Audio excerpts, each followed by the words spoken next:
Mario Draghi, presidente del Banco Central Europeo, ha avisado de un empeoramiento económico general de la eurozona. En España, el culebrón del presidente de honor del BBVA, Francisco González, ha puesto de manifiesto una trama en la que han participado políticos, banqueros y hasta las fuerzas de seguridad del Estado. Bienvenido a Demos, la actualidad con criterio.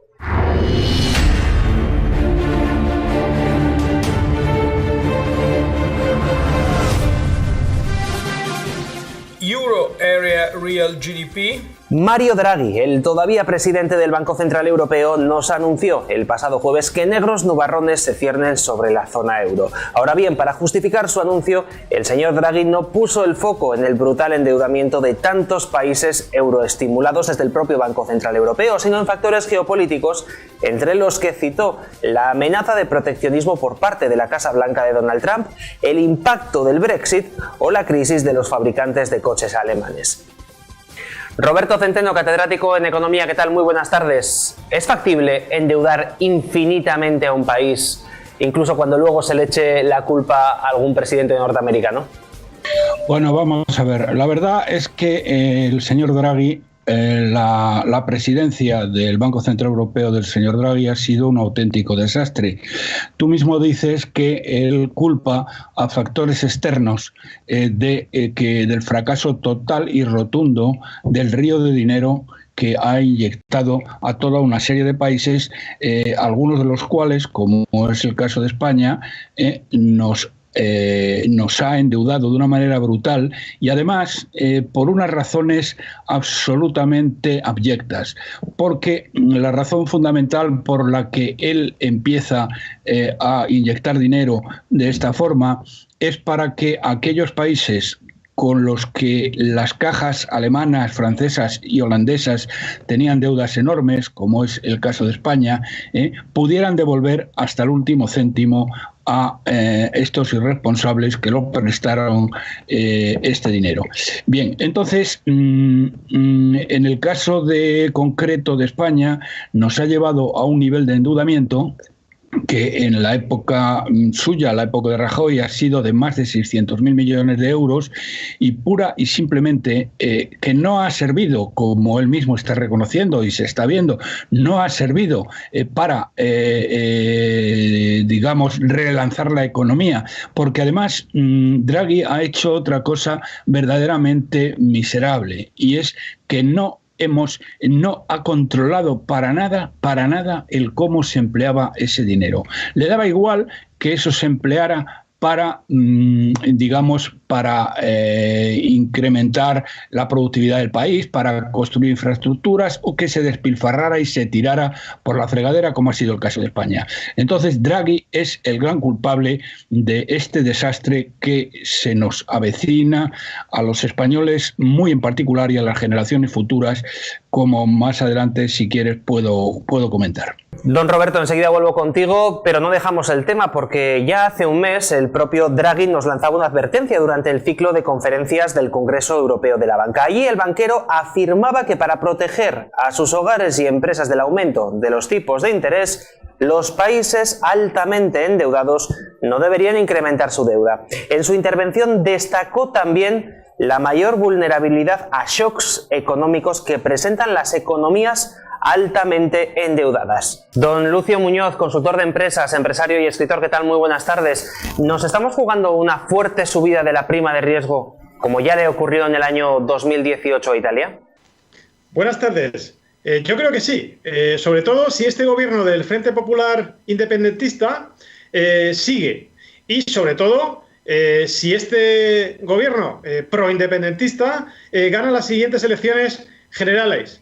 ¿Y por qué? Pues en base a lo que denomina Goldman Sachs prima de riesgo política, que es el tanto por ciento o el número de puntos básicos que sube la prima de riesgo de un país pues en virtud de sus problemas políticos internos, como podría ser el caso de España.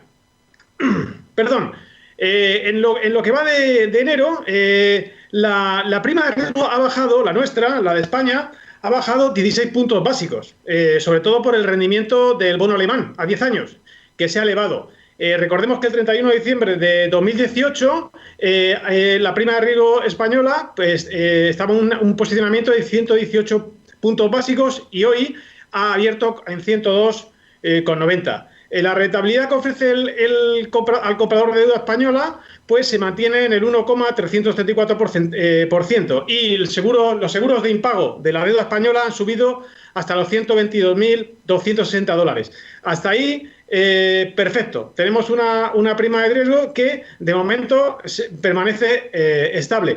A nivel internacional, pues ya sabemos cuáles son los riesgos que amenazan a nuestra economía en el próximo ejercicio. El estancamiento de la economía global y también de la Unión Europea, de la zona euro, la guerra comercial que está en vías de solucionarse entre China y Estados Unidos, el Brexit y la subida de tipos de la Reserva Federal. Esto tanto en cuanto al análisis internacional que podamos hacer, pero como decía al principio de mi intervención, el problema de nuestro país en cuanto a la prima de riesgo se refiere es interno, político-económico. En cuanto al mercado laboral, tengamos en cuenta que la subida del salario mínimo interprofesional puede provocar decenas de miles de puestos de trabajo perdidos, o bien por expulsión o bien por déficit de contratación. Y en cuanto a la deuda, no olvidemos que tenemos un 98%, la deuda está posicionada en el 98% aproximadamente del PIB, algo que tenemos que precisar que es un dato oficial, puesto que nuestro admirado profesor Roberto Centeno la sitúa en el 137% del PIB. Y tengamos en cuenta que esta deuda, este aumento que sufre España, no se ha pues acrecentado prácticamente cuando lo debió hacer, disminuido prácticamente cuando lo debió hacer, es decir, en la etapa de crecimiento económico que ya hemos pasado. Por tanto, sería difícil que ahora, en la etapa de ralentización económica que se nos viene encima, podamos desendeudarnos. Y por último, el déficit, aunque podemos salir del protocolo de déficit excesivo marcado por la Unión Europea, tengamos en cuenta que seguimos siendo el país con mayor déficit de la Unión Europea. ¿Cómo podemos conseguir un equilibrio presupuestario? Y sobre todo, ¿quién nos financiará para enfrentarnos a los abultados vencimientos de deuda que tenemos próximamente? Tengamos en cuenta que el BCE pues, finalizó el programa expansivo de compra masiva de deuda. Sin embargo, seguirá, como todos los televidentes saben, con la política de estímulos, es decir, reinvirtiendo los vencimientos en la adquisición de nueva deuda pública. La realidad es que España deberá financiarse en los mercados, a precio de mercado, y el tipo de interés lo determinará los inversores, los que compren nuestra deuda pública. Y veremos a ver qué garantías ofrecemos y qué calidad de deuda tenemos. Vamos a ver cómo se comporta el año que viene, el ejercicio que viene y los próximos años España. Pero, repito, el problema que tenemos, y en cuanto a tu pregunta, es interno y sobre todo político, desde mi humilde punto de vista. La prima de riesgo de España sí está en cuestión, pero simplemente por lo que acabo de comentar al principio, por la prima de riesgo política.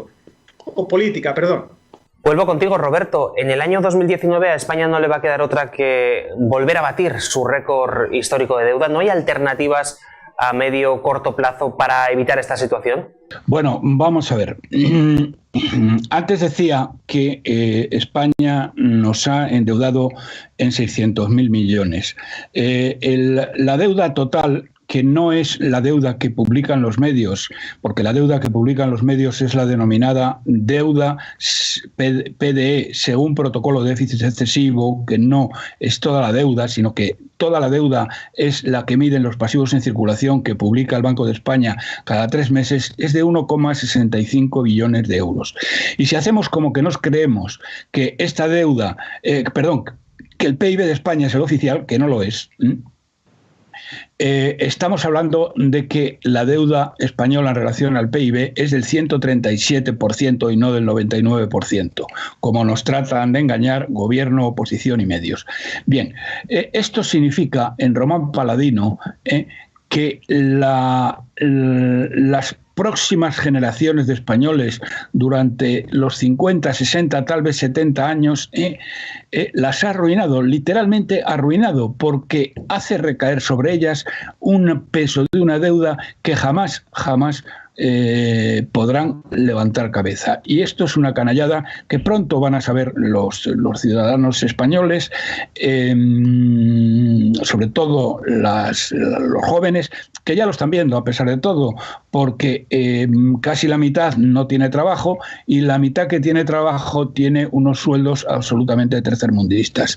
Aquí solo quiero decir una cosa. Nosotros ya hace algo más de 2 años presentamos en Bruselas y enviamos cartas a todos los responsables de la Unión Europea y del Banco Central advirtiéndoles de que España no podría devolver jamás esa deuda, porque el PIB de España era un 16% inferior al publicado y en consecuencia la deuda alcanzaba ya algo así como el 165-168%. Pues bien,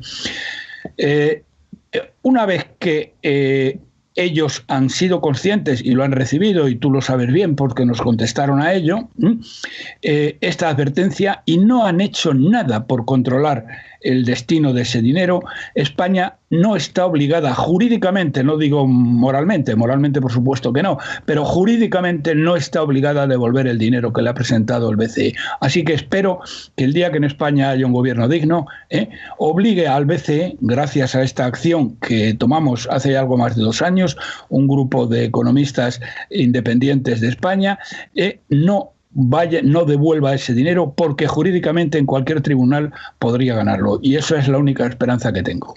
Vuelvo contigo, Lucio, porque ante el fin de compras masivas de deuda del Banco Central Europeo, ¿se van a endurecer las condiciones de los bancos a la hora de conceder créditos y préstamos tanto a las empresas como a las familias? Vamos a ver, si bien en principio el BCE anunció a finales del año pasado, aunque ya lo venía anunciando anteriormente, que subirán los tipos en el segundo semestre de 2019, probablemente esto no ocurrirá. ¿Por qué? Por la desaceleración o la ralentización de la economía de la eurozona, y sobre todo también por el alto endeudamiento de países periféricos tales como el nuestro. Por tanto, el BCE seguramente mantendrá una política monetaria sin restricciones. Aunque sí podría provocar que en el 2019 el Euribor subiera 9 o 10 décimas, según los analistas. En este sentido, se podría situar el Euribor en el 0,10%. No olvidemos que desde marzo de 2016 está en negativo, es decir, en el 0%. ¿Y por qué? Porque el Euribor podría tardar muchos años o varios años, en torno a los 3 o 4, en función de los analistas, en función de los diferentes analistas, pues podría subir hasta el 1% y tardaría varios años en subir al 1%. La verdad, porque aparte de estos análisis, ¿cuál es la realidad? Pues la realidad es que no se sabe cuándo subirán los tipos de interés. Solo podremos conocer que el BCE pues actuará de forma conservadora y lenta, como acabo de comentar, pero ciertamente no sabemos cuándo subirán ni cuánto. ¿Y por qué? Pues también por lo que aludía al principio. Una subida de tipos supondría una carga a los intereses de la deuda que descuadraría las cuentas, por ejemplo, de un país tan endeudado como el nuestro y otros de la periferia también. Aunque como daño colateral, pues evidentemente el BCE podría incumplir el objetivo de inflación que está próximo al 2% ese objetivo. Otra perspectiva es que la banca pues endureciera el crédito a las familias después de 7 años sin endurecerlo. ¿Por qué? Pues esta es otra cuestión. Podría endurecer esas condiciones por el alza de impagos, sobre todo en préstamos al consumo. Tengamos en cuenta que hay un repunte de la morosidad en estos préstamos al consumo, a las familias sobre todo, del 22%. Y la recomendación del Banco de España pues es endurecer estas condiciones. Y este endurecimiento de los préstamos al consumo se podría trasladar al resto de segmentos. Por tanto, podrían endurecerse las condiciones de todos los créditos y todos los préstamos. Sobre todo, pues, por la menor solvencia del prestatario y en función de que la demanda de del crédito inmobiliario pues se ha frenado. Y sobre todo tenemos en cuenta que la inseguridad jurídica que se ha creado en este sector en el ejercicio pasado, tengamos en cuenta los cambios del criterio de pago del impuesto de actos jurídicos documentados, la sentencia del Tribunal Supremo, el decretazo posterior de este infame gobierno y también la ley de contratos de crédito inmobiliario. Todos estos factores podrían suponer pues, que la banca endureciera sus condiciones, las condiciones, de los préstamos, independientemente de lo que he comentado al principio. Dejamos la cuestión de la deuda, vamos a temas de ámbito nacional, porque durante estos días los medios de comunicación han puesto la atención sobre el presidente de honor del BBVA, Francisco González, debido a los supuestos servicios encargados durante los años 2004 y 2005 al excomisario José Manuel Villarejo, en el momento en el que sufría un intento de asalto a la entidad que presidía. Aparte de si Francisco González debe dimitir o no como presidente honorífico del BBVA por cuestiones de imagen del propio banco, o de si debe o no ser procesado en virtud de las sospechas que existen de que contrató los servicios del excomisario Villarejo, poco o nada se habla del intento de asalto que sufrió el banco en aquellos años y del ataque al interés de los accionistas. Roberto, ¿no es esto extraño teniendo en cuenta la magnitud de las implicaciones de aquel asalto? Bueno, vamos por partes. Esto de supuestos espionaje, nada. Está absolutamente demostrado el espionaje. Luego te has dejado en el tintero lo cual es un acto absolutamente delictivo, porque el señor González lo que hizo es utilizar el dinero del banco, lo cual es malversación, un caso clarísimo de malversación de fondos, para defender su sillón, no defender los intereses de los accionistas. Y ahora me referiré a eso. Pero hay otro personaje siniestro en este tema que debe ser también procesado, porque evidentemente con esto que hizo González, que no es una suposición, que es que está demostrado total y absolutamente, él mismo lo han reconocido, el propio banco lo ha reconocido, o sea que no hay ni la menor duda. Pero es que el comisario Villarejo intervino 4.000 teléfonos, hizo 15.000 llamadas telefónicas. Es obvio y evidente que esto podría haberlo hecho, que Villarejo, por muy bueno que fuera, no es el Mossad, no es la NSA, ni la CIA. Y por lo tanto, esto solo lo pudo hacer con la connivencia criminal, porque esto ha sido una connivencia criminal del presidente de Telefónica, Alierta, que puso a disposición del comisario Villarejo la central de escuchas de la Telefónica, porque incluso hizo más que eso, porque varios de las personas cuyos teléfonos estaban pinchados, miembros del gobierno, como la vicepresidenta, como el ministro de Industria, etcétera, tienen los teléfonos encriptados, y él le dio las claves para desencriptarlos a Villarejo. Por lo tanto, el señor Alierta es un delincuente, porque esto jamás, de los jamases, un presidente de una empresa telefónica puede hacer eso, porque eso es una conducta absolutamente mafiosa, y por tanto no solamente el señor González debe ser procesado, sino también debe ser procesado el señor Alierta, y espero que antes o después así sea. Y finalmente dices que si el asalto iba contra los intereses de los accionistas. Hombre, no iba contra los intereses de los accionistas, al contrario, al hacer una OPA, los accionistas hubieran salido muy beneficiados, y la OPA estaba dirigida por uno de los empresarios mejores de España, Luis del Rivero, y por los 80 de Neguri, es decir, por los vascos que fueron los creadores iniciales del Banco de Bilbao y del Banco de Vizcaya, que eran los que, junto con capitaneados por Luis del Rivero, pretendían hacer esto. Y por otro lado, bueno, ahí lo tienen. Las acciones del banco, desde el día que entró este delincuente y irresponsable y desastroso gestor que era González, han bajado un 50% al día que se marchó. Por lo tanto, los intereses de los accionistas se han visto gravísimamente perjudicados, no porque hubieran entrado los que querían hacer la OPA, sino por el propio delincuente de González y sus mariachis.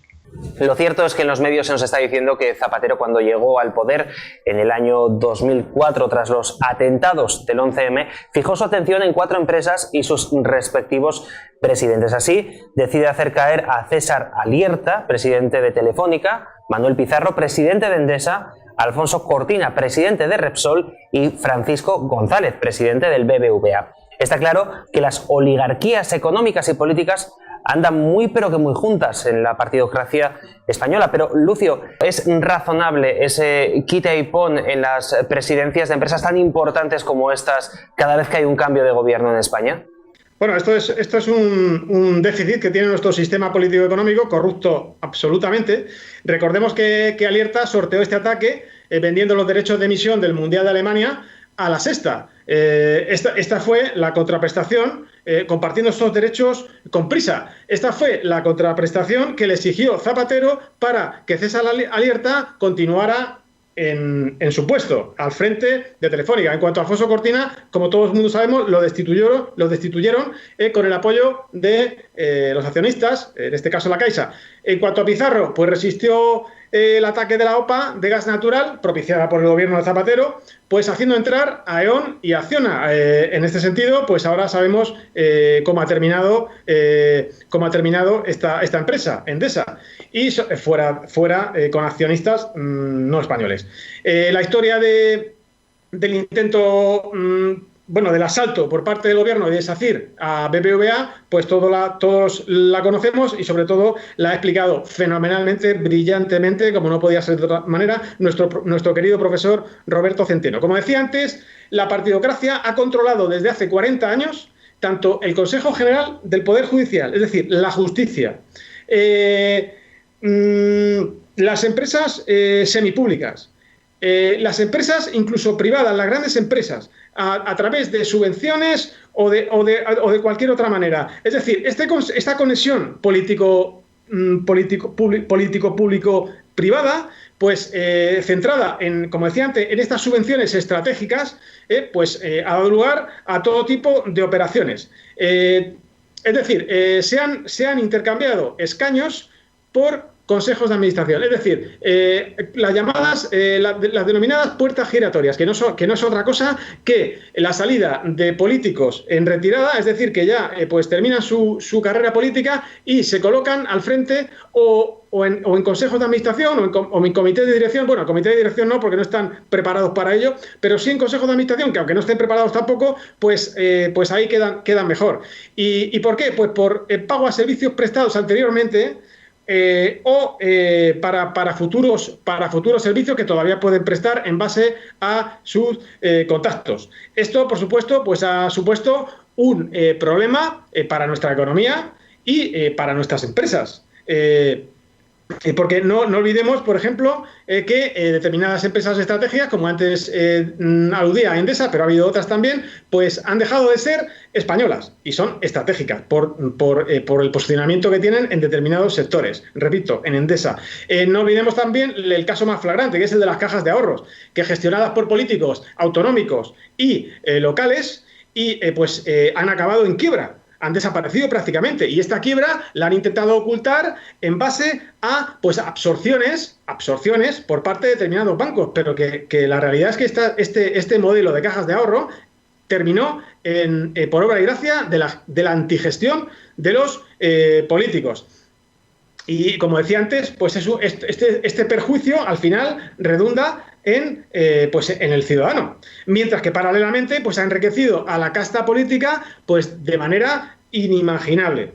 Y evidentemente, tal como tú decías al principio, pues cada gobierno de la partidocracia española, que gana unas elecciones generales, diseña sus propias operaciones político-económicas y empresariales al frente de las empresas más importantes del país y colocando a sus afines. ¿Para qué? Pues para controlar el entorno empresarial, el entorno económico e intervenir absolutamente la economía. El resultado es pues el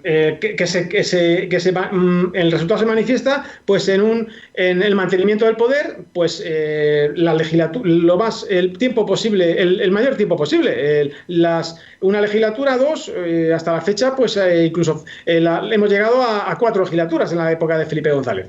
No tenemos tiempo para más, tenemos que dejarlo aquí. Lucio, Roberto, muchísimas gracias a los dos por habernos atendido. Un abrazo. Muchísimas gracias, Javier, a vosotros. Un placer, un honor para mí. Bueno, un placer para mí y un abrazo para todos vosotros y para nuestros oyentes y telespectadores. Pues nosotros cerramos aquí este boletín. Si te ha gustado el vídeo, dale a like, compártelo y recuerda que mañana a las 9 volvemos con más criterios. Que pases una feliz noche. Adiós.